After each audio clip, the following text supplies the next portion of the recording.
Velkomin í Hina Reykjavík. Í dag ætlum við að ræða málefni dagforeldra í borginni og hún Sigurgeira Þrastardóttir er komin til mín til þess að ræða þessi mál en við vitum að börnum þeim fjölgar og ég held að það hafi verið metár árið 2021 og núna 2022 að þá stefnir í það sama og dagforeldrum fækkar og já, bara staðan er mjög erfið fyrir foreldra og við ætlum að fá að kynnast því bara hvernig er að vera dagforeldri og svona hvaða áskoranir dagforeldrar standa frammi fyrir. Já, getur aðeins bara lýst fyrir mér hvað felst í starfinu, hvernig er starfið það dagforeldri? Já, sko, þetta er náttúrulega ekki fyrir alla. Það eru margir sem að einmitt segja bara, vá, ég gæti aldrei unnið þetta starf, alveg svo fólk gæti ekki unnið, þú veist, á elliheimili eða, þú veist, það eru mjög ákveðnar, svona ákveðin viðbrögð sem að færa. Það er oft bara, vá, ég gæti aldrei gert þetta, þú veist. Og þetta er nú kannski bara eins og að eiga bara 5 börn sem eru öll á sama aldri. Jú, maður náttúrulega þarf að skipuleggja og þetta er náttúrulega eitthvað sem að lærist mjög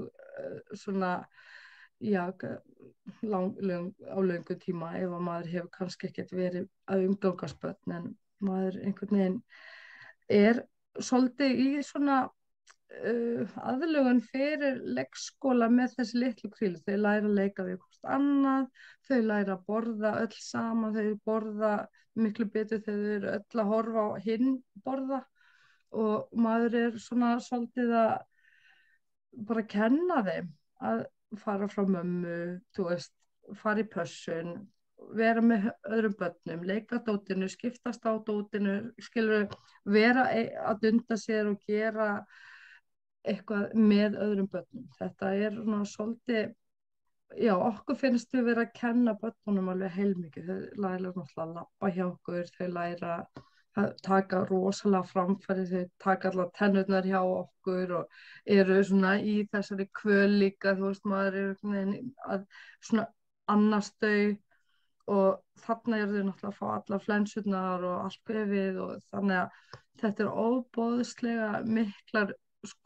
breytingar og umturnanir í lífi þessara barna á þessum stutta tíma frá þau byrja hjá okkur svona 9 mánaða og svo byrjaðu bara í leikskóla og þá er yfirleitt aðlögunin fyrir leikskólan mjög auðvelt þegar þau eru búin að velkjast hjá okkur í alls konar ástandi, þú veist, þau eru að stækka, þau eru að taka tennur, þau eru að fara frá mömmu fyrsta skipti, þau eru að læra á öllu hinn börnin sem eru að rífa og tæta dótið og sofa, þú veist, hlið við hlið á dínu og gólfinu eða úti í vagni, hvernig sem þau vilja það og læra náttúrulega að kynnast öllu mat, byrja að borða fasta fæð og allt þetta. Þetta bara, við erum bara svona forskóli leikskóla í rauninni og erum með náttúrulega okkar rútínu, þú veist, þau þurfa að koma í morgumatinn og svo fara þau að leika saman, síðan verður hádegismatur, þau koma öll þegar maður kallar á þau pínlítil kríli að fá bleiu til dæmis, eitthvað sem þau þola ekki heima á sér og maður bara næsti, bleia og þau bara leggjast bara fyrir framan og maður bara, þú veist, getur skipta með eins og ekkert sé, þú veist, þetta er eitthvað sem er óhugsandi oft heima og þau eru bara svolítið svona, maður eru svolítið að móta þau fyrir næsta skref í lífinu, finnst mér allavega.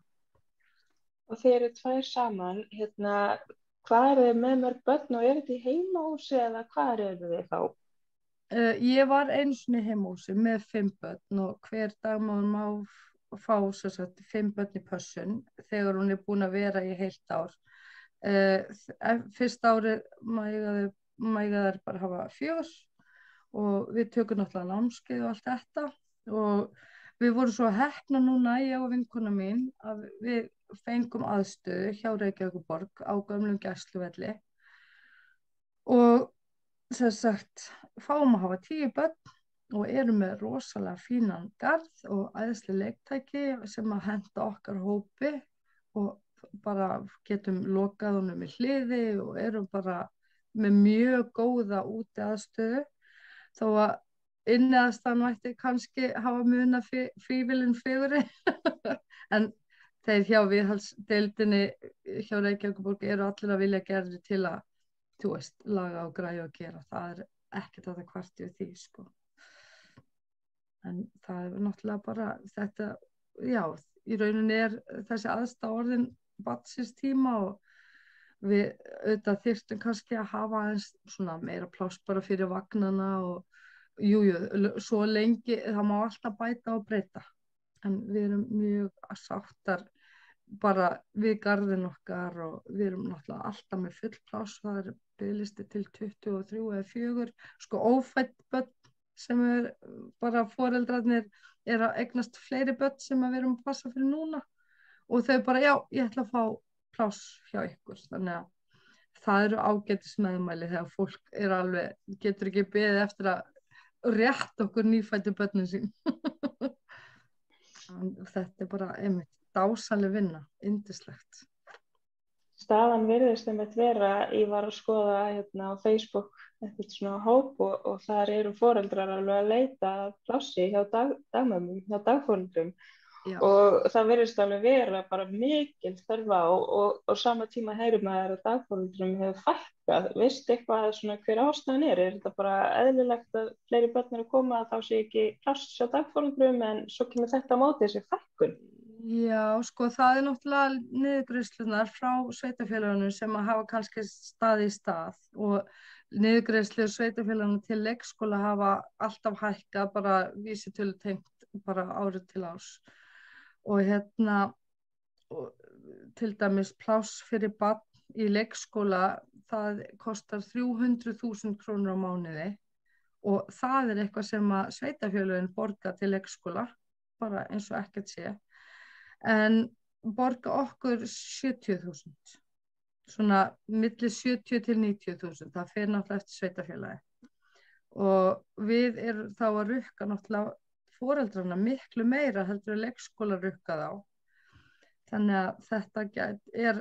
kannski ekkit alltaf val, þetta er ekkit endilega eitthvað sem að foreldrar ná að kljúfa, þó svo að niðurgreiðslu sé að hærri til einstæðra foreldra og öryrkja og slíkt. En þá sko okkar pláss metið á eitthvað í kringum 150.000. Þá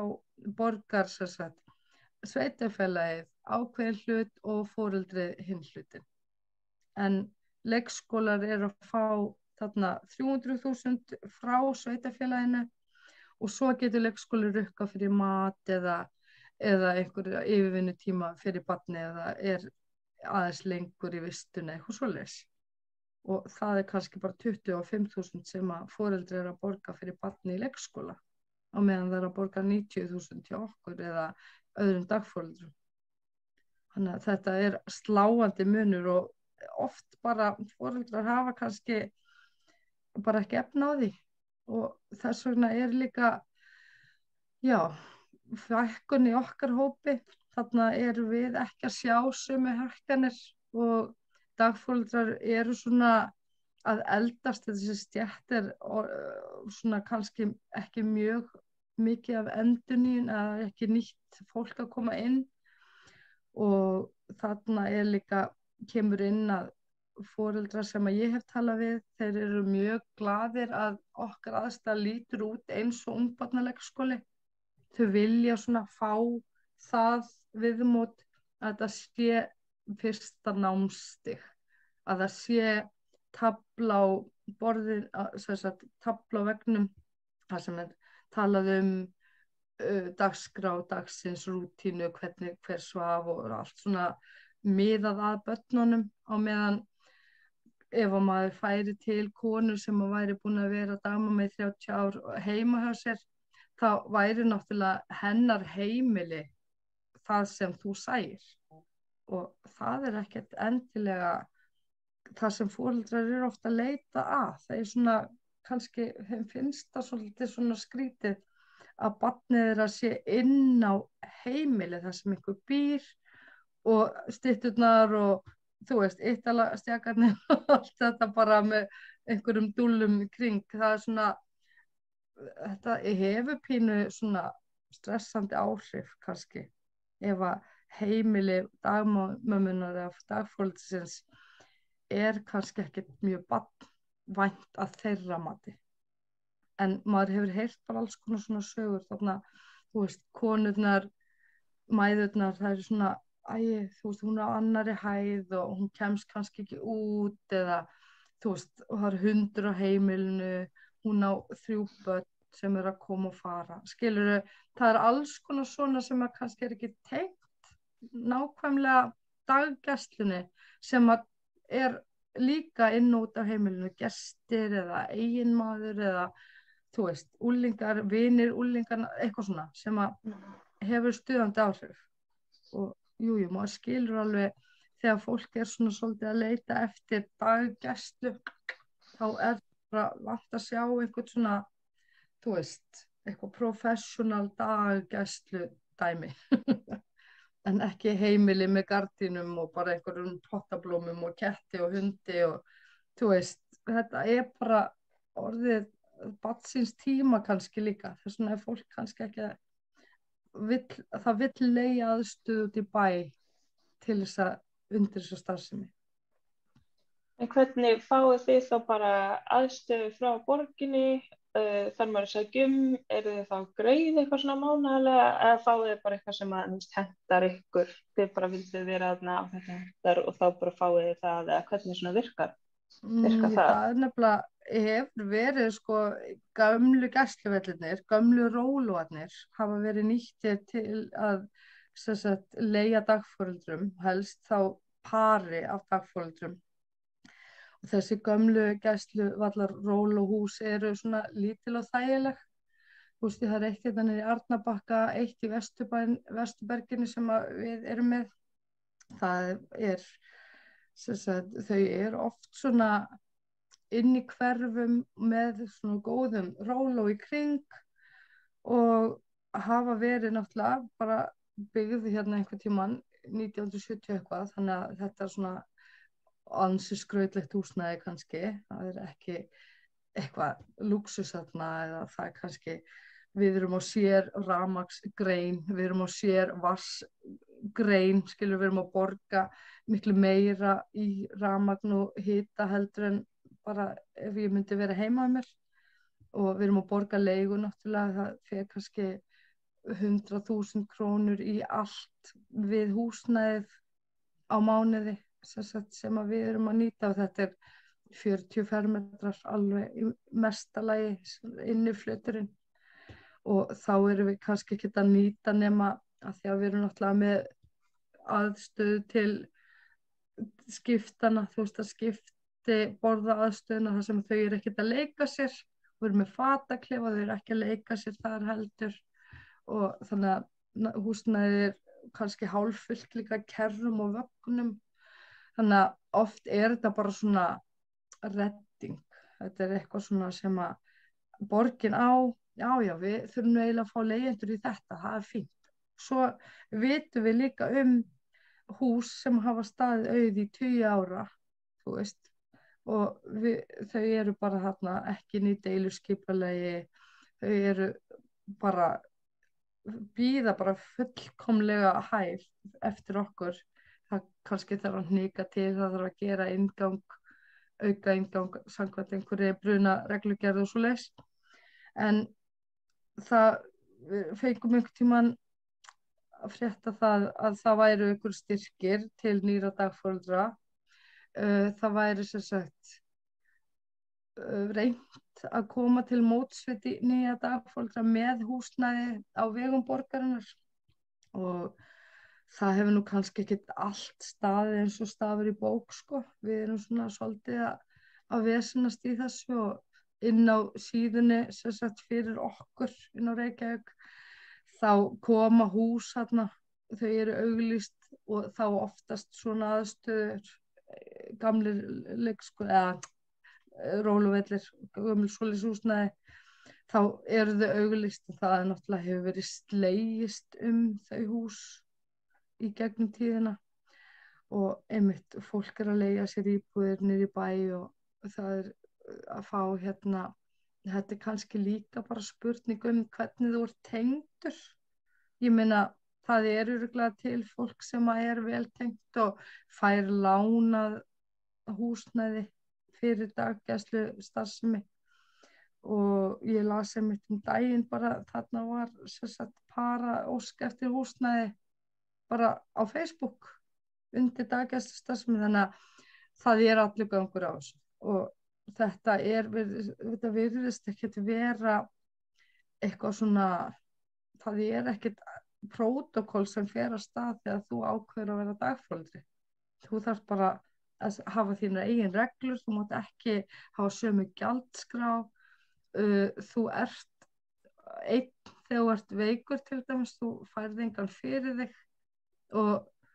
þú ert verktaki en samt ertu háð borginum niðurgreiðslur, þú þarft að fá leyfi hjá borginni, þú þarft að fá brunavörnar eftirlitið og hvað heitir það? Heilbrigðiseftirlitið alveg heilsueftirlit og það kemur ein kona sem yfir þér og hún kynnir sig og hún kemur í heimsókn 2-3 ári og vill sjá sjúkrakassa þinn og svona eftirlitsaðili. Svo erum við oft að fá ábendingar og hvað við getum gert á starfsdögunum okkar, við fáum úthlutað 2-3 starfsdaga og fáum svona boð í einhver námskeið og hvernig á að gera skattaskýrsluna sína eða eitthvað svona. Ég hef ekki verið boðið ennþá til dæmis í skyndihjálp til dæmis. Það virðist ekki vera nein svona sérstök regla. Þetta bara svolítið velkomin í Djúpilaugina, þið skuli bara reyna að redda ykkur og við ætlum ekki að gera ykkur neina greið á meðan. Þetta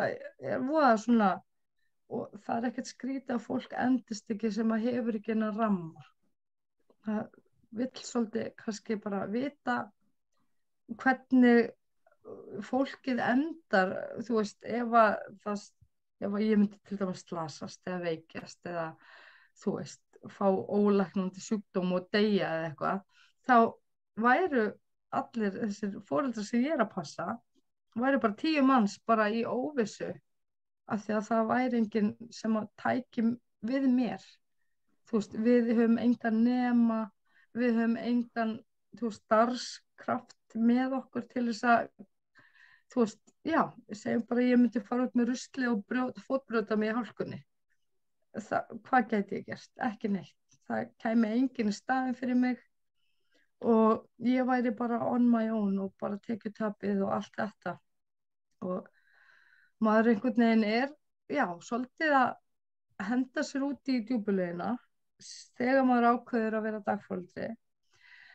en kostirnir náttúrulega gríðarlega margir líka. Maður hefur sjálfstæðið ef manni finnst maður vera sjálfstæðari heldur en ef maður væri að vinna á leikskóla eða einhvers staðar á frístundaheimili eða í einhverju þannig umhverfi. Þá maður svona kannski með sína reglur og getur svona, borið höfuðið hátt getur maður sagt, af því að maður að stjórna sig sjálfur og maður svona innan síns eigin þægindaramma. En svo kemur það náttúrulega ef að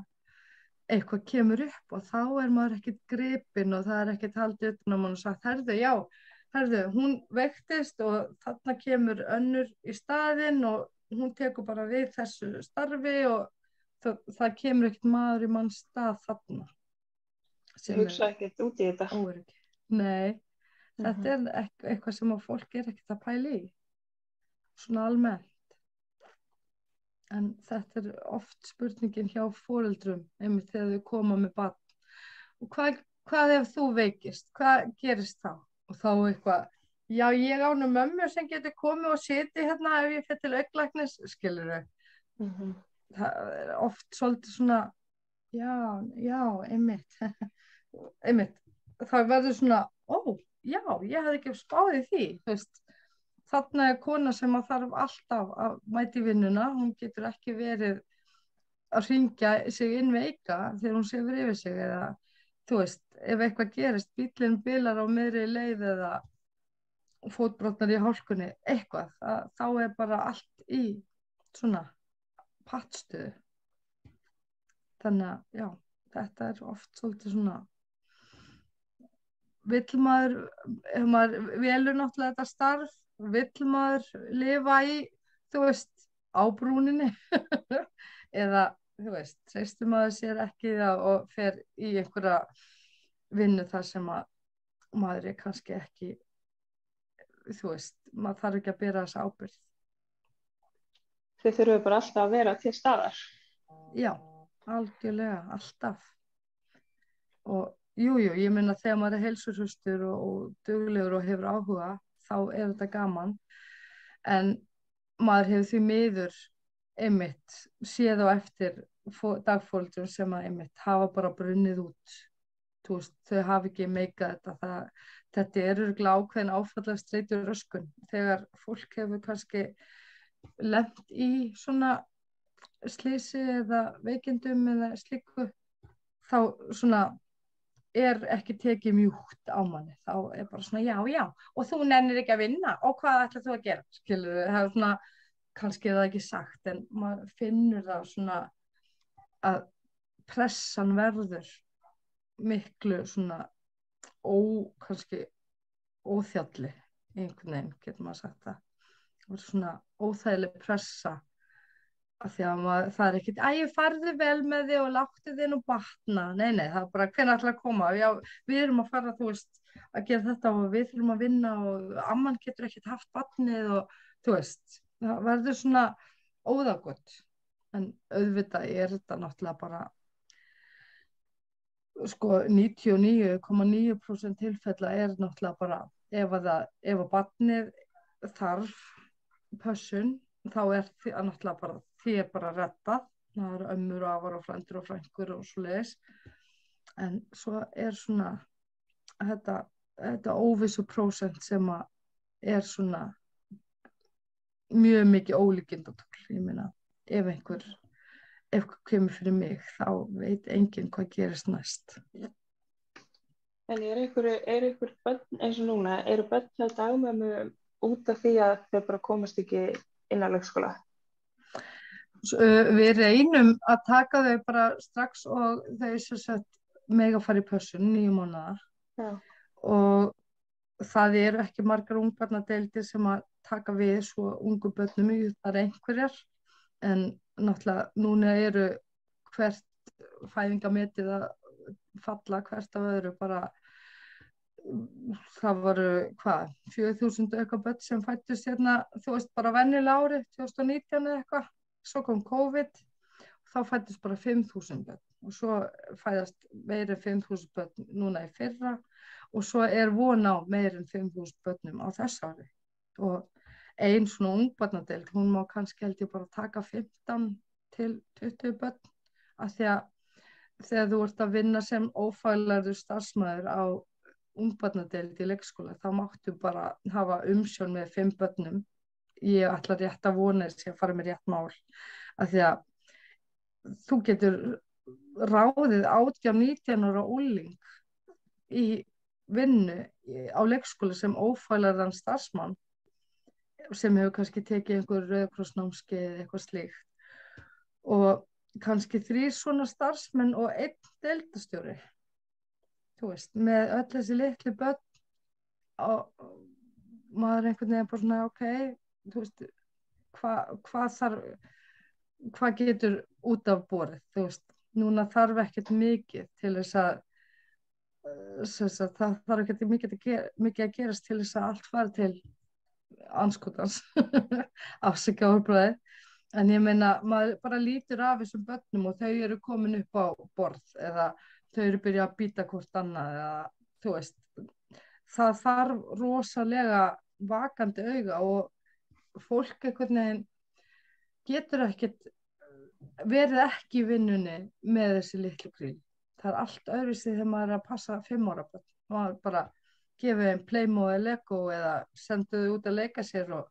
getur svona verið bara að chilla svolítið á meðan. Af því að þau eru bara að leika sér, bara eins og börn gera. En svona lítil og ég meina, auðvitað er þetta challenge fyrir leikskóla að opna svona ungbarnadeild og það er ekkert allir tilbúinir í það. Núna er verið að opna einhver ævintýra borgir, einhverjar, 3 eða 4 leikskólar. Þetta eru 90 börn sem komast þar inn af 5.000. Þannig að ég veit ekki alveg hvernig þetta reiknistæmi gengur upp, sko. Með Svo þarf að færri manna dagforeldra. leikskólana. Hvað segirðu? Svo þarf náttúrulega að manna leikskólana. Já, akkurat. Og kannski reyna að velja eitthvað annað heldur en fólk sem getur bara mætt á þriðjudögum af því að það er í háskólanum. Þú veist, af því að þetta er alltaf auglýst sem svona frábært hlutastarf, frábært með skóla. Þetta er geggjað, það er ekta, við reynum að finna menn og kallmenn í þetta starfa þegar það er svo mikil fyrirmynd fyrir börnin. Já, einmitt. Þú veist, þeir eru kannski bara að geta mætt, þú veist, eftir hádegi á mánudum. Punktur. Og það er bara, já, mikil pressa og þegar ég var að vinna hérna á leikskóla sjálf þá var kannski sett auglýsing í blaðið bara helgina, þú veist, næstu helgi bara verður sett auglýsing í blaðið og bara endilega bendi öllum á að sækja ef þið getið og þú veist, þetta var pínulítið svona eins og fáið þið vin til þess að vinna með ykkur. Ég meina, það er ekkert allir sem eru til í það. Svo kannski sótti bara einhver og svo manneskja var bara ráðin. Svo kom í ljós að þessi manneskja, hún var kannski bara, hún var ekkert með áhuga á þessu. Þetta var ekki hennar, hún var bara að sækja að því að Vinnumálastofnun sagði henni að sækja og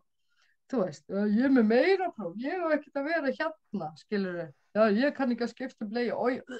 þú veist, ég kúast.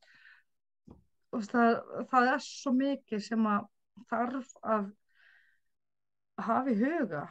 þegar er verið að passa þetta dýrmætasta sem við eigum og það er einmitt sko óðagot er ekki málið.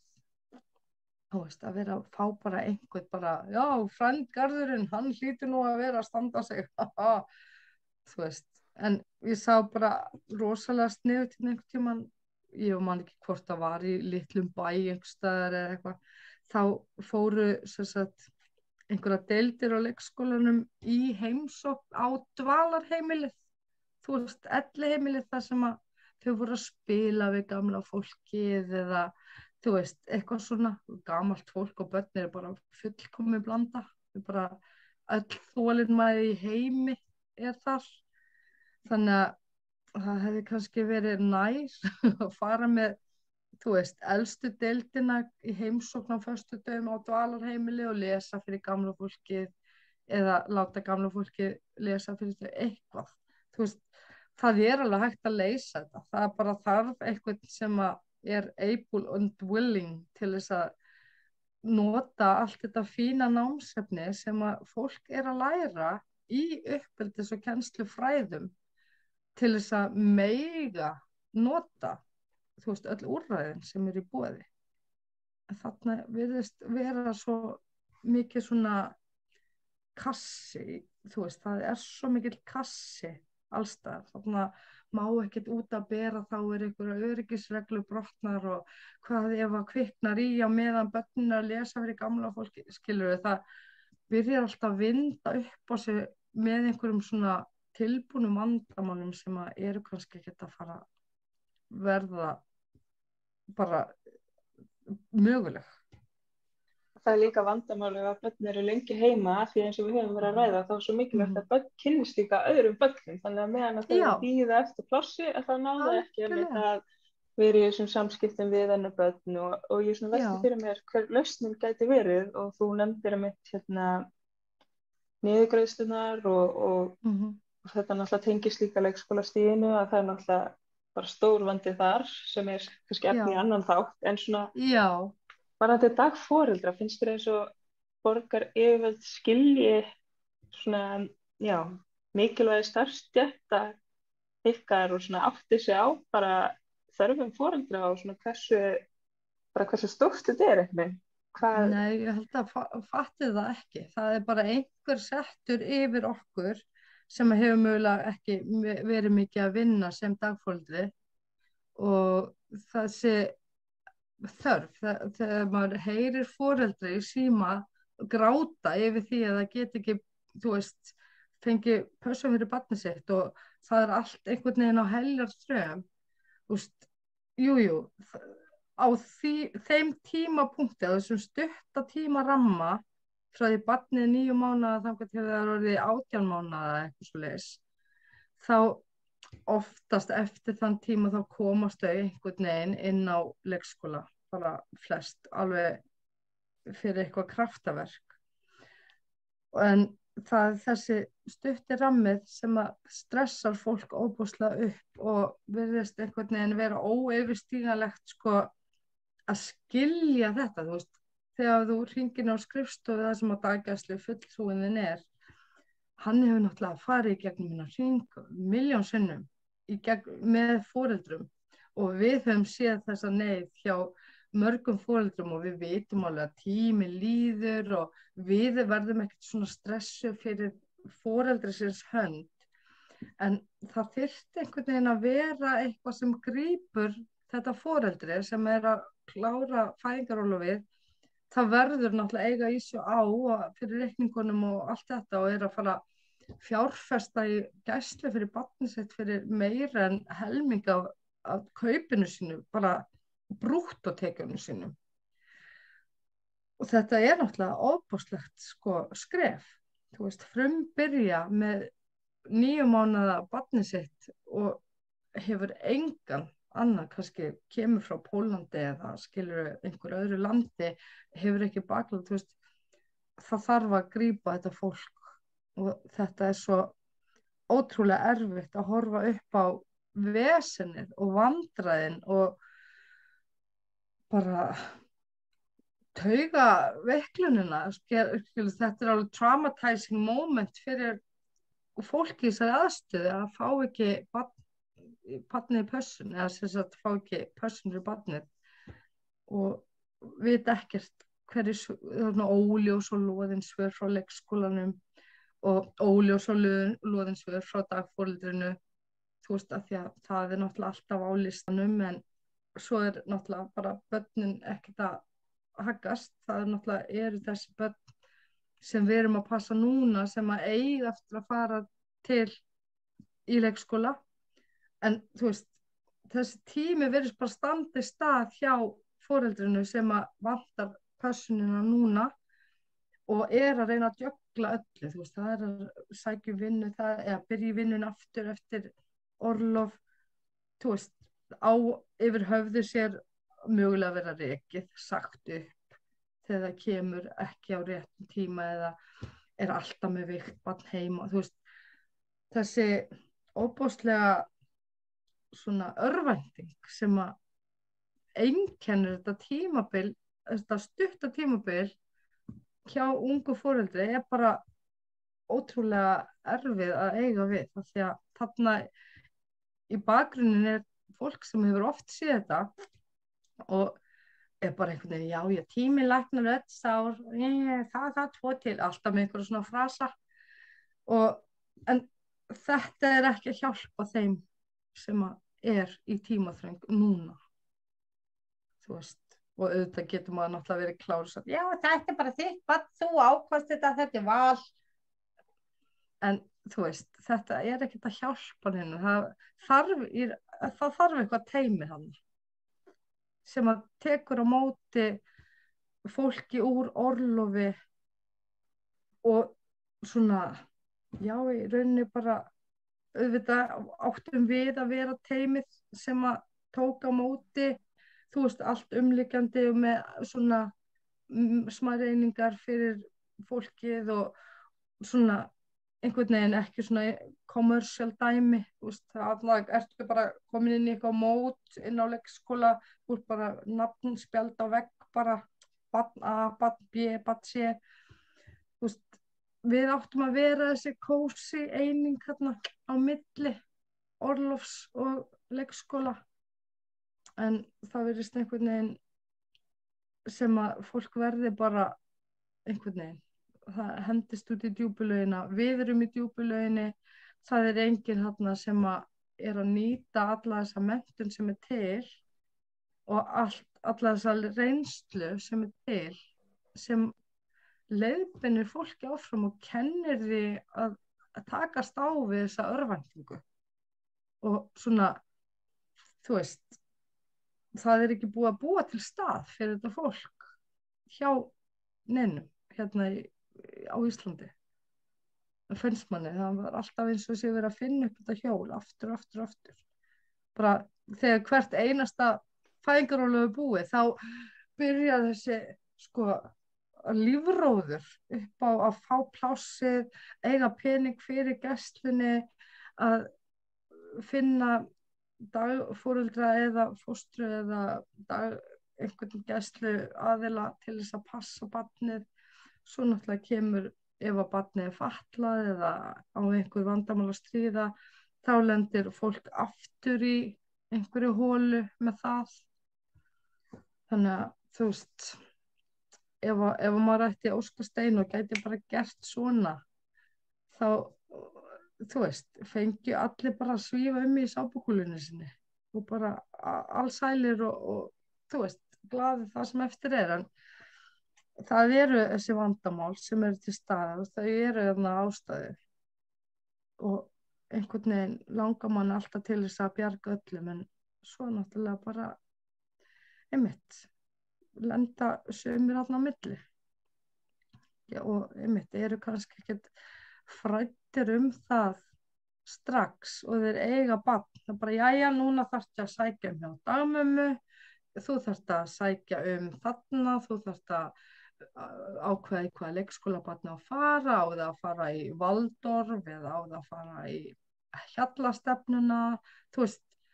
það þarf kannski bara einhvern fulltrúa til þess að setjast niður með foreldrum á þessum tímapunkti þegar það verður á von á barninu og bara, já, herðu, nú ætlum við að fara í gegnum þennan lista, við ætlum að skipuleggja hvernig námsferill barnsins verður fyrsta árið og þú veist, reyna að svona hugsa aðeins með fólki, kannski ekki fyrir fólk, en í samráði við fólki hvernig þetta á að verða. Þú veist, þannig að þetta að vera svona þverfaglegt tím sem tækja á móti barninu, já, sem tækja á móti foreldrunum, bara þegar þau eru vita það að þau eiga að vona barni, þá þyrfti bara að vera svona ljósmóðir, læknir, kennari eða einhver félagsfulltrúi eða eitthvað, bara með svona lista, bara hvar á barnið að fara í skóla, tikk, ertu búin að sækja hjá dagmömmu, tikk, hérna eru dagmömmur í boði, hringdu þangað, tikk, þú veist, bara skipuleggja þetta, reyna að vera svolítið, já, koma í veg fyrir allt þetta stress. Það þarf heilt þorst til að alveg fara. Já, og þarna alveg, maður sér það bara alltaf, hverjum degi, að þarna einhvern veginn, sko, ég hef stundum sagt, bæði grann og alvöru, að það þarf ökuskírteini, það þarf, þú veist, leyfi til þess að veiða fisk, það þarf að vera 18 ára til þess að kaupa sér vín eða eitthvað, hvernig sem þau mörkur orðin 21 árs eða eitthvað. En þarna er ekkert aldurstakmark hvenær eða hvort þú mátt eiga barn. Þú veist, þú getur bara orðið ófrísk þegar þér hentar í rauninni eða þegar þér hentar ekki. Og þannig bara manneskja orðin ófrísk sem að er ekkert búin að plana þetta, og ég meina ég var ófrísk þegar ég var 18 ára, ég fannst þetta bara skemmtilegt og spennandi og ég var ekkert að hugsa framtíðina. Mér fannst þetta bara vera eitthvað bara svona, þú veist, já, þetta reddast. En ok, sem betur fyrir átti ég heilbrigt barn og mér gekk vel, bara heilbrigð og þú veist, og þetta var allt bara eins og draumur í dós, hann var pantað bara upp á lista, en svo, þú veist, hvað hefði gerst ef að, þú veist, það hefði allt farið, ef ég hefði flutt til, ég veit ekki hvert, Spánar eða eitthvað, þú veist, með ekkert bakland og bara, þú veist, þarna hefði einhver þurft að grípa í taumana bara, herðu, já, þarna ert þú komið með ábyrgð og þú þarft að hugsa fram í tímann, þú þarft að geta svarað ákveðnum spurningum sem að varða framtíð barnsins þíns, ertu með plan, viltu gera plan, hvernig lítur, þú veist, beinagrind, svona, já, uppkastið út af því sem þú vilt sjá í framtíðin. Þú veist, þetta er kannski eitthvað raus í mér, en mér finnst einhvern veginn eins og þú segir bara, það þarf heilt þorp til þess að ala upp eitt barn og þetta þorp þarf bara alltaf að vera sýnilegt. Þú þarft alltaf að geta bara, hei, hérna, ég er ólétt, hvað á ég að gera? Og þá á ljósmóðurinn eða læknirinn ekki að segja, já, þetta er val, þú valdir þetta, skilur við. Þarna á að koma bara, já, herri, velkomin, bara frábært. Hvernig viltu hafa þetta? Hvað sér þú fyrir þér? Já, eigum að hjálpast að gera þetta svoleiðis. Þú veist, það er svona, já, mínum draumaheimi væri það þannig að, þú veist, þetta er bara svona alltaf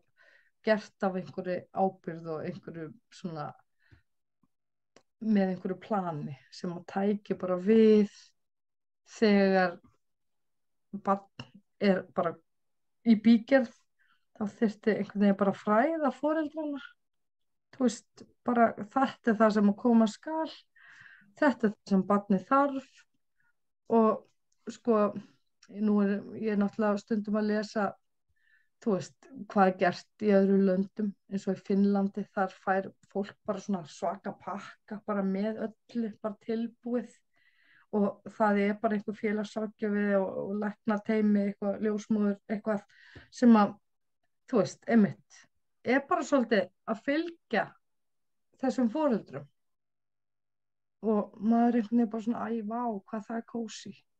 þú veist, að fá bara svona, þú veist, jú, kannski er þetta svolítið mikið bómullar svona, þú veist, kynslóð núna er svolítið vafinn í bómull, en ég meina með öllu því sem fylgir, þú veist, núna er COVID og fólk er í áfallastreitu, röskun og kvíða og það er allir með eitthvað sem hét óþekkt í gamla daga heitir, þú veist, ADHD, kvíði, þú veist, í dag heitir þetta allt, það er komið í box og auðvitað að vera hægt að setja bara, þetta eru nýjir foreldrar, þau fara í þetta box og þá bara er leiðin greið, þetta er bara eins og að taka tvistinn eða eitthvað, þú veist, stuðningskerfin, algjörlega, finnast maður vera í vinahóp, ekki bara að keppast við að ná þessum eina bita sem er í boði bara, þú veist, ég náði þessu frábært, þá skilur maður hrúguna eftir grenjandi frammi af því að við vorum svo einu sem náðu þessu plássi. Það er einhvern veginn ömurlegt að vera að etja fólki á móti hvort öðru, alltaf að keppa. Það er ekki gott fyrir neitt. Nei, og einmitt elur á ábyrgðisemi og öfundsýki og bara einhverju svona leini maks svona vesinni, að já, ég er með svona annan lista hérna fyrir vin og vandamenn, þú veist, þetta er eitthvað svona, já, elur á svona óheiðarleika kannski, að þurfa alltaf að keppast allt, af því að það er bara eitt í boði fyrir 100.